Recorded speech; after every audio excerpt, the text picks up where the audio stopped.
이 시간 우리에게 주시는 하나님의 말씀은 요나서 1장 1절에서 4절까지 말씀입니다. 요나서 1장 1절에서 4절까지 말씀을 받들어 읽겠습니다. 여호와의 말씀이 아미떼의 아들 요나에게 임하니라. 이르시되 너는 일어나 저 큰 성읍 니느웨로 가서 그것을 향하여 외치라. 그 악독이 내 앞에 상달되었음이니라 하시니라. 그러나 요나가 여호와의 얼굴을 피하려고 일어나 다시스로 도망하려 하여 욥바로 내려갔더니 마침 다시스로 가는 배를 만난지라. 여호와의 얼굴을 피하여 그들과 함께 다시스로 가려고 배삭을 주고 배에 올랐더라. 여호와께서 큰 바람을 바다 위에 내리심에 바다 가운데에 큰 폭풍이 일어나 배가 거의 깨지게 된지라. 아멘. 여러분, 우리가 살아가고 있는 이 지구상에 지붕이라고 불리는 지역이 있죠. 지구의 지붕, 그곳이 어디입니까? 그곳은 바로 히말라야 산맥입니다. 이곳 히말라야에 가면 해발 8,000m가 넘는 고봉들이 많이 있습니다. 그 중에 가장 높은 봉우리 14개를 히말라야 14좌라 그렇게 부르죠. 이 14곳을 이제 등정하기 위해서 많은 산악인들이 또 등정을 시도했고, 또 성공한 사람들이 있는가 하면 또 성공하지 못하고 또 실패하거나 또 목숨을 잃은 그런 사람들이 많이 있습니다. 우리나라에 이 히말라야 14좌를 모두 등정한 사람이 3사람이 있습니다. 그 중에 한 사람이 우리가 잘 아는 엄홍길 대장입니다. 이분이 8번째로 등정을 했고, 그 뒤를 이어서 9번째 등정한 사람이 박영석 대장입니다. 그리고 11번째 등정한 사람이 한왕용 대장 등반가입니다. 모두 52명이 이 14곳을 올랐다 그래요. 전 세계적으로. 그 중에 우리나라 사람이 3사람이 여기에 포함이 되어 있는 거죠. 그 중에 한 사람인 엄홍길 대장이 이런 말을 했습니다. 이 고산, 높은 산을 등정할 때 올라가는 것이 굉장히 힘들지만 진짜 위험한 것은 내려올 때라고 얘기를 해요. 그래서 이 8,000m가 넘는 고봉을 이제 등정하다가 조난을 당한 사람들이 많이 있는데, 그 중에 상당수가 산을 내려오다가 조난을 당한다고 합니다. 그러니까 올라갈 때보다 내려올 때가 더 위험하다는 거죠. 비단 산을 올라가는 것뿐만 아니라 요즘 산악 자전거를 타는 사람들이 많아요. 산악 자전거 MTB나 아니면 또 평지를 달리는 로드 자전거를 타는 분들이 많은데, 이 자전거 타는 것도 마찬가지입니다. 이렇게 높은 곳을 언덕을 올라갈 때는 굉장히 힘든데요, 그렇게 올라갈 때는 그다지 위험하지 않습니다. 힘이 들 뿐이에요. 근데 진짜 위험할 때는 그 높은 곳에서 밑으로 내려올 때, 하강할 때, 그때 사고가 많이 나는 거죠. 우리 일상생활도 마찬가지입니다. 일부러 건강을 위해서 계단을 올라가는 분도 계시는데, 여러분이 계단을 오르내릴 때 굉장히 주의하셔야 됩니다. 올라갈 때는 그다지 문제가 되지 않아요. 내려올 때 사고가 많이 납니다. 요즘 특히 계단 사고가 많이 일어나는데, 젊은 사람들이 이 계단에서 구르거나 넘어져서 큰 상처를 입거나 또 어려움에 처하는 그런 일들이 많이 있다고 합니다. 왜 그럴까요? 계단을 내려갈 때 무엇을 보다가? 스마트폰을 보다가, 스마트폰을 보면서 지하철 계단을 내려가든지 건물 계단을 내려가는 그런 경우가 많이 있어요. 그 다리를 헛짚어가지고 머리를 심하게 다치거나 또 다리나 척추를 다치는 그러한 일들이 빈번하다고 합니다. 이것도 내려갈 때가 위험한 거예요. 우리 사회 경제도 마찬가지죠. 이 경기가 침체되고 불황이 찾아오면 모든 것이 내려갑니다. 집값도 추락하고 주가도 폭락하고 더불어서 가계부채는 증가하고 더 힘들어지게 됐지요. 악화가 양화를 구축하게 되는 것입니다. 이처럼 우리 일상의 대부분이 올라갈 때는 큰 문제가 없어요. 내려갈 때 문제가 생긴다는 것입니다. 우리의 영적인 삶도 마찬가지입니다. 우리의 믿음의 여정 또한 계속해서 올라가는 삶이 되어야 되는데 그렇지 못할 때가 많이 있죠. 우리 믿음의 여정이 올라가는 가운데 성장하고 성숙해야 되는데 그렇지 않고 내리막길을 향해 내려갈 때도 있습니다. 여러분, 살아있는 존재는 항상 올라가야 됩니다. 올라갈 때 그 생명력이 유지가 되는 줄 믿으시기 바랍니다. 여러분, 나무들도 마찬가지잖아요. 그 양분과 수분을 계속해서 올려보내야 돼요. 그래야 그 나무가 건강하게 살 수가 있습니다. 살아있는 물고기는 어떻습니까? 물살을 치고 올라갑니다. 이게 살아있다는 증거예요. 공중을 나는 새도 살아있는 새는 힘차게 날개를 치면서 비상하게 됩니다. 근데 죽은 물고기는 어떻죠? 휩쓸려 떠내려가게 된다는 것입니다. 믿음의 삶도 마찬가지입니다. 믿음 안에 살아있는 사람은 올라가게 되어 있어요. 여러분, 올라가면 또 살게 됩니다. 그래서 이사야 선지자는 그처럼 올라가는 가운데 새 힘을 얻게 된다고 말씀하죠. 이사야 40장 31절 말씀에 보면 오직 여호와를 앙망하는 자는 새 힘을 얻으리니 독수리가 날개치며 올라감 같을 것이요. 할렐루야.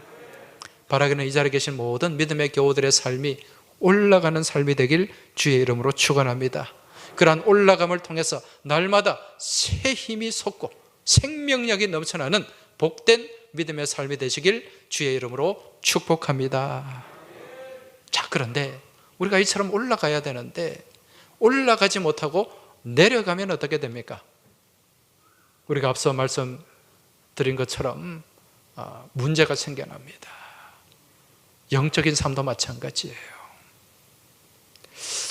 누가복음 10장에 보면 우리가 잘 아는 선한 사마리아인의 이야기가 나옵니다. 여러분, 이 말씀에 보면 어떤 사람이 누가복음 10장 30절이죠. 어떤 사람이 예루살렘에서 여리고로 내려가다가 이 말씀이 나와요.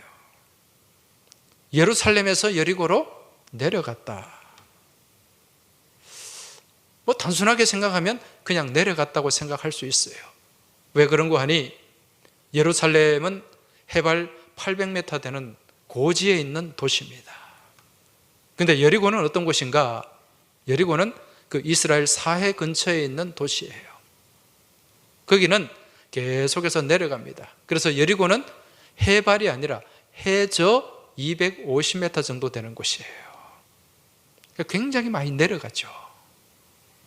근데 여기에는요, 이 성경 말씀에는 영적인 메시지가 담겨 있습니다. 예루살렘이 어떤 곳이죠? 예루살렘은 거기에 무엇이 있습니까? 거룩한 성전이 있습니다. 하나님이 함께 하시는 거룩한 도성 예루살렘이에요. 근데 여리고는 어떤 곳인가? 여리고는 헤롯 왕의 궁전이 있는 곳입니다. 헤롯의 겨울 궁전이 여리고에 있어요. 그리고 이곳 여리고에는 온갖 세속적인 문화가 범람합니다. 로마에서 이스라엘 백성들의 그 재산을 약탈하기 위해서 세관도 거기에 세워놓았어요. 여리고는 교통의 요지고 많은 이 돈이 오가는 그러한 지역입니다. 그러니까 세속적인 문화, 세속적인 모습이 범람하는 거죠. 예루살렘과는 완전히 상반된 도시입니다. 어떤 사람이 이 거룩한 도성, 하나님이 함께하는 예루살렘에서 떠나 어디로? 여리고로 내려갔다. 그렇게 말씀합니다. 영적으로 다운된 거예요. 영적으로 내리막길을 걸어가고 있는 것입니다. 여러분, 이러한 내리막길을 걸어가는 가운데 무엇을 만났다고 얘기하죠? 강도를 만났다. 여러분, 강도가 무엇입니까? 남의 것을 빼앗는 존재잖아요. 약탈자. 헬라어로 레스테스라는 단어인데 이 말은 약탈자라는 뜻이에요. 빼앗는 자. 여러분, 이처럼 영적으로 침체되고 내려가게 되면 우리는 약탈을 당하게 됩니다. 빼앗기게 돼요. 어떤 사람은 이런 생각을 하실지도 모릅니다. 교회 다니다가 하나님을 잘 믿다가 그렇게 신앙을 떠나고 믿음을 떠나고 교회를 떠나도 별 문제 없던데요. 하나님 안 믿어도 다들 별 문제 없이 잘 살아가던데요. 오히려 더 잘 먹고 더 잘 살던데요. 그렇게 생각하는 분이 계실지 모릅니다. 여러분, 근데 이게 영적으로는 그렇지 않아요. 겉으로 괜찮은 것 같다고 해서 괜찮은 게 아니라는 것입니다. 여러분, 우리 몸에 여러 장기가 있잖아요. 그 장기 중에 제일 중요한 장기를 꼽으라고 하면 어떤 장기를 꼽을 수 있을까요? 심장, 위장. 여러분, 제일 중요한 장기는 간입니다. 간. 왜 그런 거 하니? 이 간은 우리 몸에 많은 독소들을, 몸을 해롭게 하는 것들을 정화시켜줘요. 그래서 어떤 학자들은 이 간을 갯벌과도 같은 것이다, 그렇게 얘기하잖아요. 여러분, 이 갯벌이, 바다에 많은 오염물질을 갯벌이 정화시켜 준다 그래요. 그뿐만 아니라 간은 우리 몸의 대사 기능을 조절합니다. 그래서 포도당, 지방, 단백질 이런 대사 기능을 조절하고, 우리 몸이 건강하려면 이 대사가 잘 돼야 되거든요. 신진대사가 잘 된다 그러잖아요. 그리고 또 이 간에서 담즙을 만들어서 우리가 먹는 것을 소화를 잘 할 수 있도록 도와주는 중요한 장기가 이 간입니다. 그런데 이 간이 가지고 있는 별명이 있어요. 이 별명이 뭐죠? 침묵의 장기다. 왜 그럴까요? 이 간에는 신경세포가 없습니다. 그래서 웬만큼 간이 병들고 망가져도 알지를 못해요.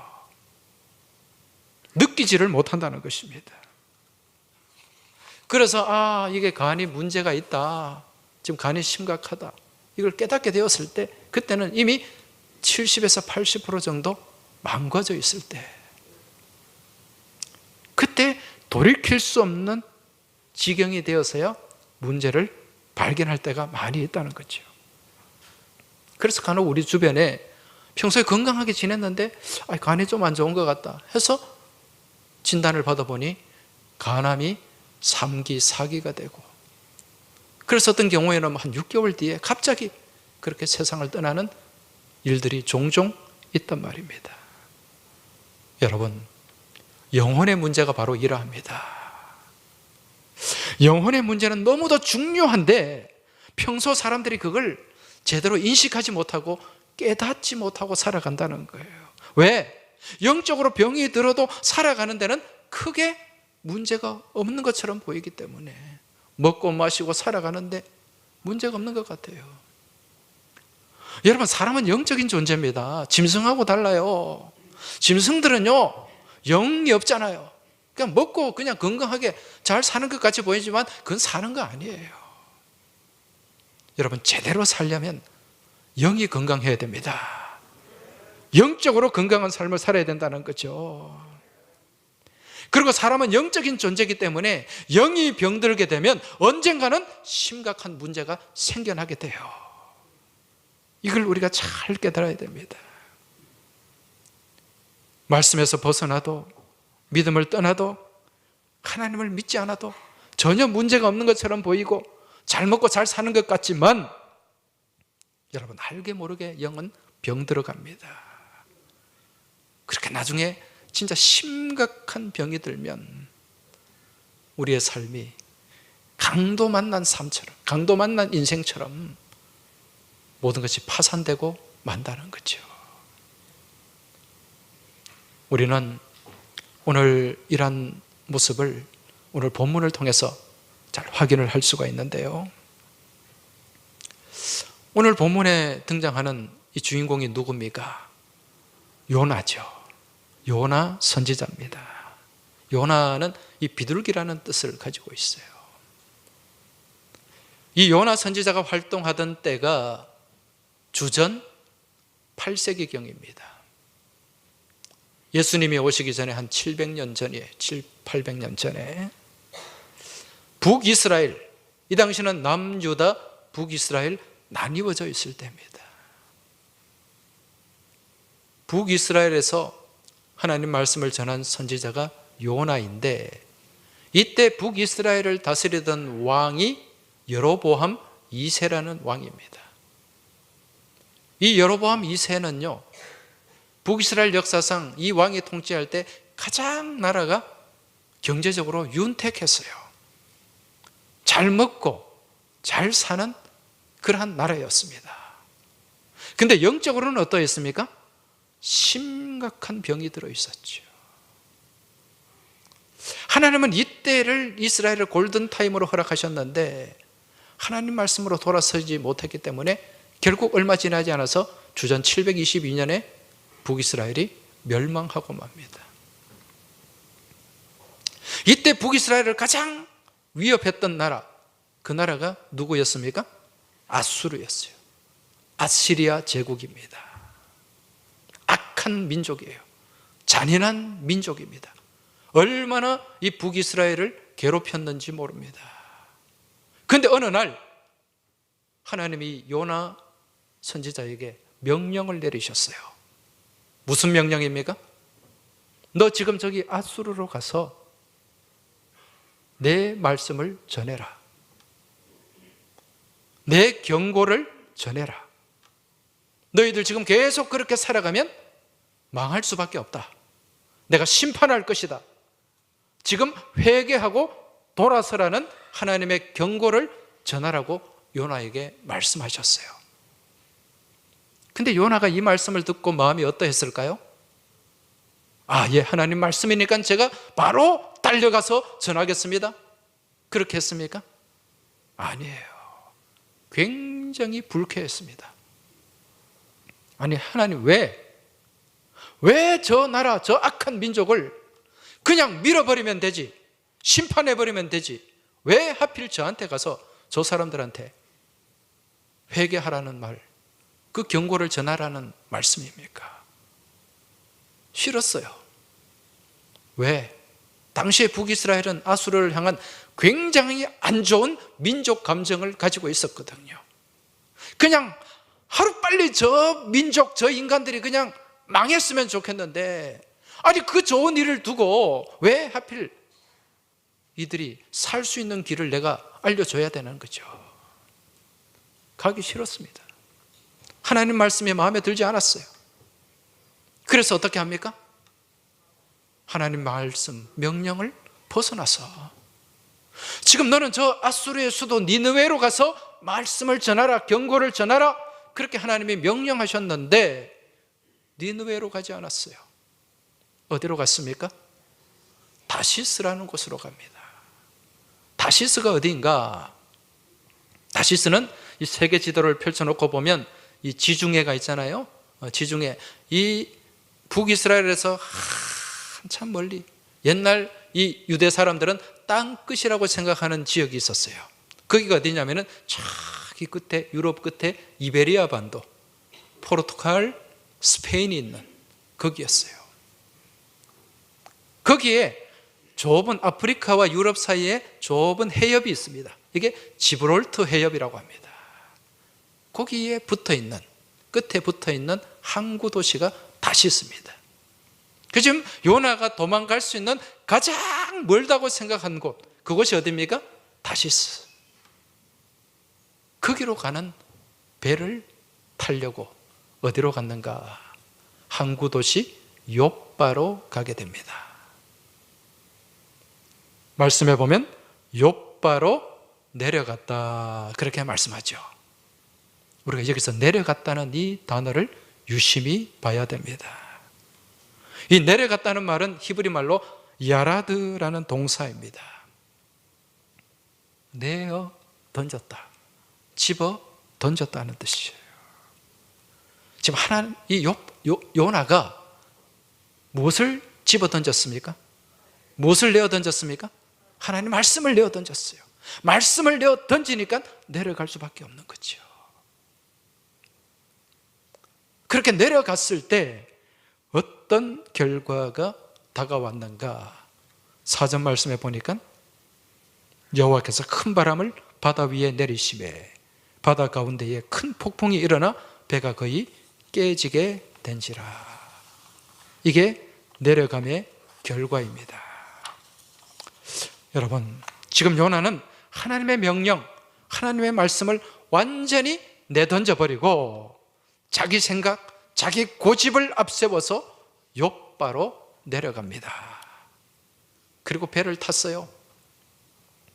모든 것이 순조로울 줄 알았습니다. 처음에는 잘 되었습니다. 근데 한참 대양 가운데로 나아가서 무엇을 만나게 됩니까? 감당할 수 없는 폭풍을 만나게 되고 배는 파선을 앞두게 됩니다. 그 결과 요나의 인생도 파산되고 마는 거죠. 여러분, 이게 내려감의 결과입니다. 지금 요나는 자기에게 주어진 하나님의 말씀이 마음에 들지 않았어요. 그래서 말씀을 피해서, 명령을 피해서 그냥 하염없이 내려갔던 것입니다. 여러분, 2장 말씀에 보면 어디까지 내려갔냐면은 산의 뿌리까지 내려갔다, 그렇게 말씀하고 있습니다. 여러분, 하나님 말씀이 때로는 마음에 들지 않아도요, 그 말씀 우리는 어떻게 해야 됩니까? 순종해야 됩니다. 여러분, 하나님 말씀 다 마음에 듭니까? 솔직히 얘기해 보세요. 하나님 말씀이 부담스러울 때가 있습니까? 없습니까? 거북할 때가 있습니까? 없습니까? 있죠. 있습니다. 근데 여러분, 믿음의 삶은요, 하나님의 말씀이 부담스럽고 거북해도 내 삶을 그 말씀에 맞추어야 돼요. 하나님 말씀을 내 삶에 맞추어서 재단하려고 하지 마시기 바랍니다. 우리가 믿음의 삶을 산다고 하면서 하나님 말씀을 내 삶에, 내 마음에 맞추려고 할 때가 많이 있습니다, 여러분. 그래서 하나님 말씀이 내 마음에 딱 들잖아요. 그러면 그 성경책의 밑줄을 쫙 긋습니다. 그것도 빨간색으로. 그리고 거기다가 또 형광펜으로 색칠을 탁 해놔요. 내가 가장 좋아하는 말씀. 그러면서 그 말씀을 또 암송하기까지 합니다. 왜? 말씀이 누구 마음에 드니까? 내 마음에 드니까. 그런데 좀 마음에 불편하고 부담이 되는 말씀이 눈에 보여요. 그 말씀 덮어버립니다. 말씀이 없는 것처럼 생각하고 살아갈 때가 많이 있다는 거지요. 주일 설교도 마찬가지입니다. 이렇게 하나님의 말씀을 전하는 가운데요, 내게 위로가 되고 용기를 주고 소망이 있고 축복을 약속하는 말씀, 여러분 성경에 많이 있지 않습니까? 그 말씀이 선포될 때는 아멘, 아멘.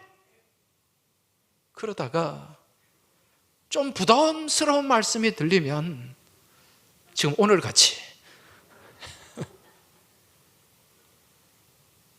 원수를 사랑해라. 11조를 정직하게 해라. 네가 가진 것을 이웃에게 나눠줘라. 이런 말씀이 막 들리면 부담이 확 다가와요. 그리고 마음속으로 노멘.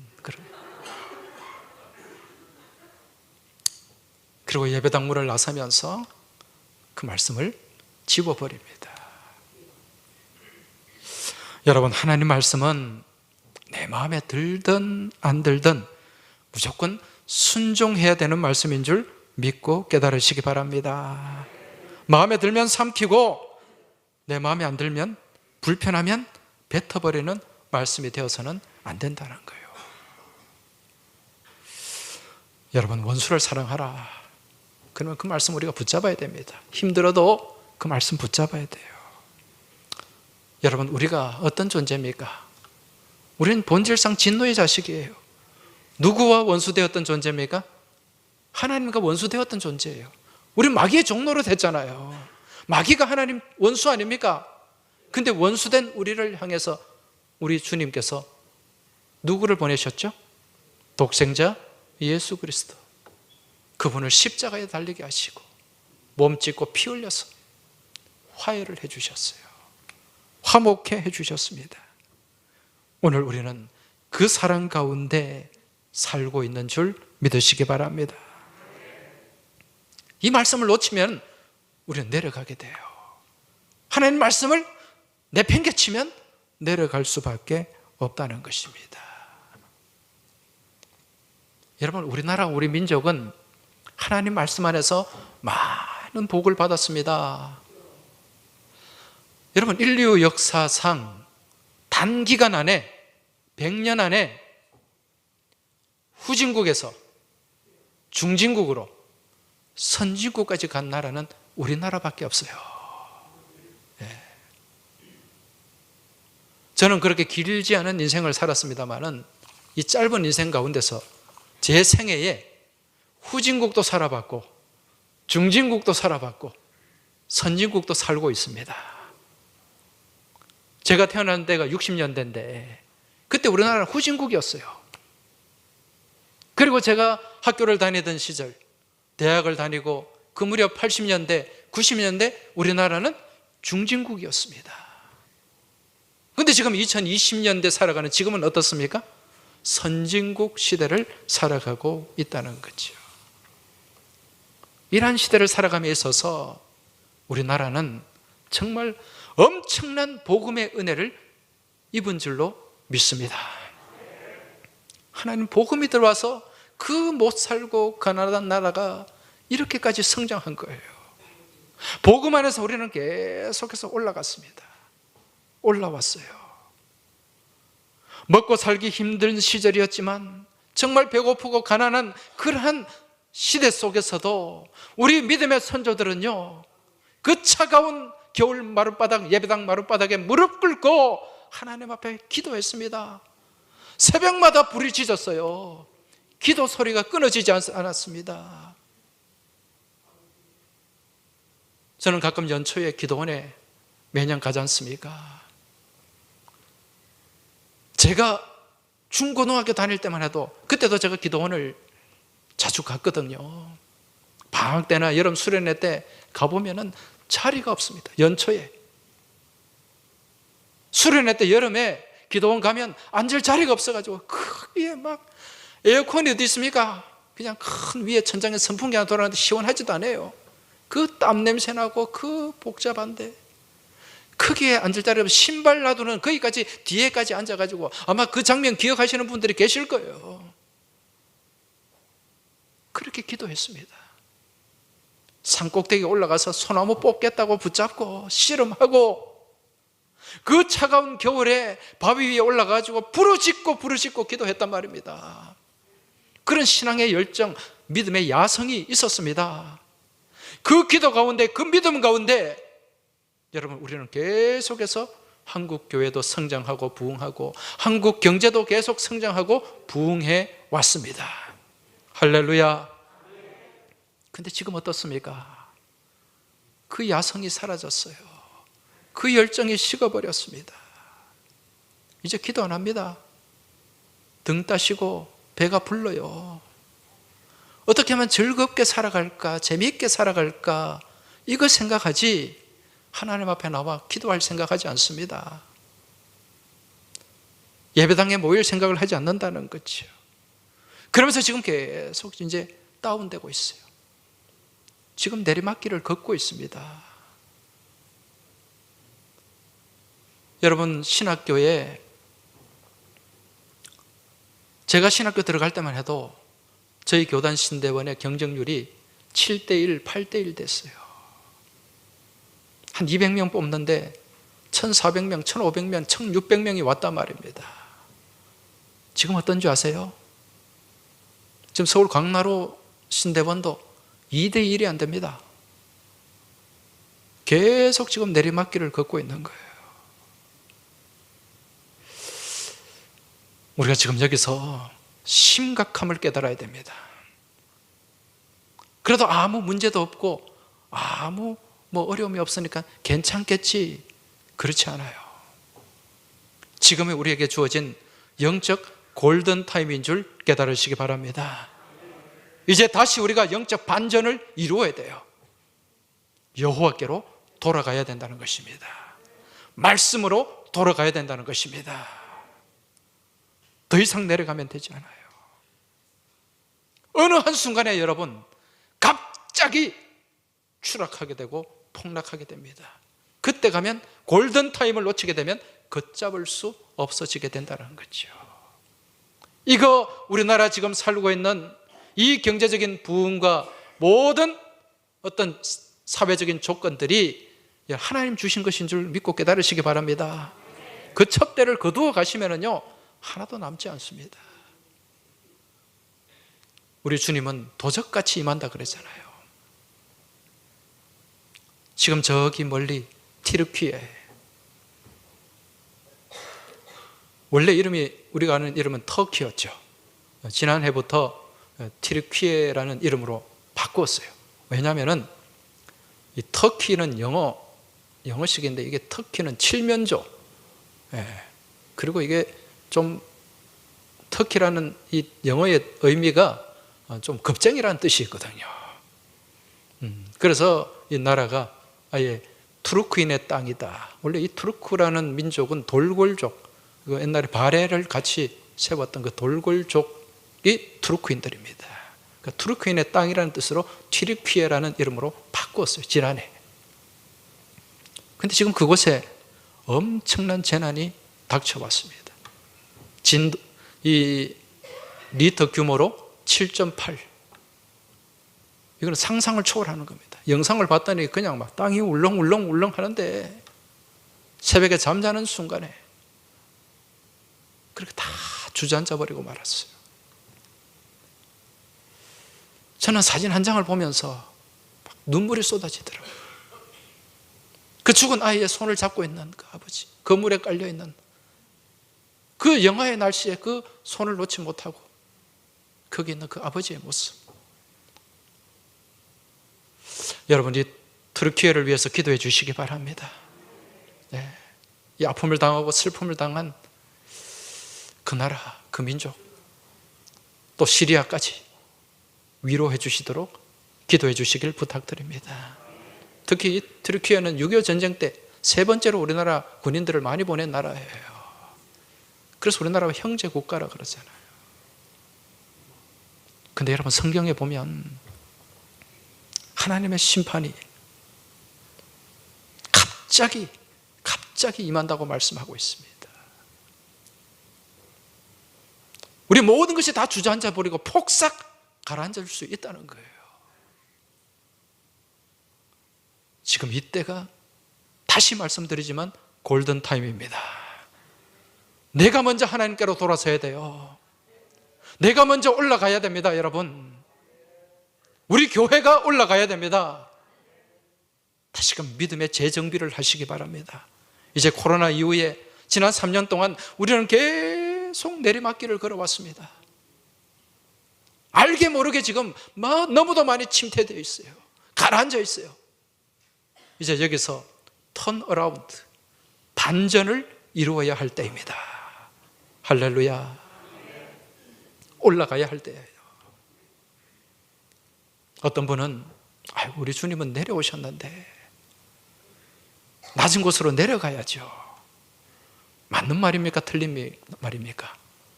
맞는 말이에요. 맞는 말인데 지금 이 상황에서는 맞는 말이 아니에요. 무슨 얘기인가? 우리는요, 영적으로는 내려가면 안 됩니다. 영적으로는 항상 올라가야 돼요. 그런데 우리의 삶의 자리에서, 사람들 사이에서, 이웃들과의 관계에서는 우리는 낮은 곳으로 내려가야 돼요. 하나님과의 관계에서는 올라가야 됩니다. 사람들과의 관계에서는 우리는 낮은 곳에 머물 줄 알아야 돼요. 이거 잘 구별하셔야 됩니다. 그냥 마냥 내려가면 안 된다는 거예요. 이웃들과 사람들 사이에서는 내가 올라가서 지배하고 군림하려고 하면 안 됩니다. 우리 예수 믿는 사람들은 낮은 곳에서 섬겨야 돼요. 그리고 이해하고 포용할 줄 알아야 됩니다. 여러분, 영어의 understand 무슨 뜻입니까? 이해한다, 받아들인다, 포용한다, 그런 의미가 있죠. understand. 이게 무슨 단어가 합쳐진 말입니까? 영어의 under가 무슨 뜻입니까? 아래쪽에. stand, 선다는 거예요. 낮은 곳에 아래쪽에 서면 여러분 상대방이 보이고 이해가 됩니다. 눈높이를 맞추라는 거예요. 그런데 영적으로는 어떻습니까? 우리는 올라가야 돼요. 여호와를 앙망해야 돼요. 주님을 바라보아야 돼요. 주님을 향해 올라가야 됩니다. 여호와를 앙망하다, 앙모하다, 히브리어로 카바라는 동사입니다. 바라본다는 거예요. 찾는다는 거예요. 열망한다는 뜻입니다. 하나님을 바라보고 찾고 열망 가운데 우리는 하루하루 계속해서 올라가야 될 줄 믿습니다. 올라가면 삽니다, 여러분. 살아있는 존재는 올라가게 되어 있습니다. 우리 항서교회 믿음의 교우들 올라가는 신앙을 소유하시길 주의 이름으로 축원합니다. 어쩌면 지금 이 자리에 알게 모르게 계속 내려가고 침체되고 있는 분들이 있을 거예요. 영적인 침체 가운데 놓여졌거나 낙심 가운데 그렇게 내려가고 있는 분들이 있을지도 모릅니다.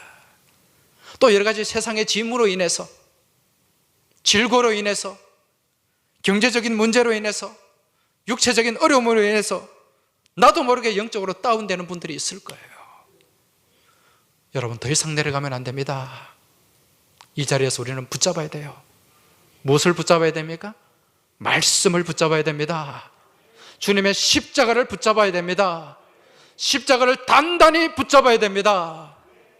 십자가 단단히 붙잡고 날마다 이기며 나가세. 머리에 면류관 쓰고서 주 앞에 찬양할 때까지. 할렐루야. 주님 붙잡읍시다. 십자가 붙잡읍시다. 말씀 붙잡읍시다. 우리 옆에 계신 분들에게 말씀해 주세요. 주님 붙잡읍시다. 십자가 붙잡읍시다. 말씀 붙잡읍시다. 함께 올라갑시다.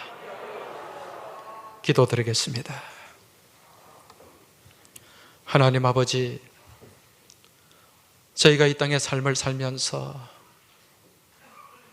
여러 가지 어려운 형편과 처지를 핑계 삼아, 코로나를 핑계 삼아, 이 핑계 저 핑계를 앞세워서 계속해서 내려가고 있었음을 고백합니다. 이제는 올라가야 될 줄인 줄로 믿습니다.